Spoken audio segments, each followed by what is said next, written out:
ito ay rated SPG. Striktong patnubay at gabay ng magulang ang kailangan. Maaaring may masiselang tema, lengguwahe, karahasan, sexual, horror o droga na hindi angkop sa mga... Nang malaman ni Melania ang katotohanan kung sino ang tunay na anak ni Rosel, agad niya itong ipinaalam kay Talia.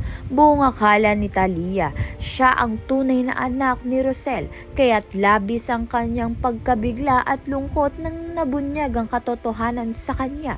Sa bawat araw na nagkikita niyang mas mamalapit na nga itong si Rosel kay Belle, unti-unting napapalitan ng selos at takot ang kanyang sakit. Ayaw niyang mawala ang kinalakhang pagmamahal, kaya nagpasya siyang gumawa ng paraan upang paglayuin ang mag-ina.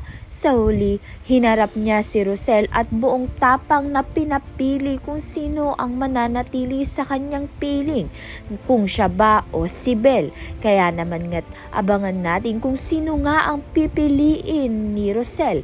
Kaya naman nga't yan at iba pa ang dapat nating pag-aabangan. Maraming salamat sa iyong panonood.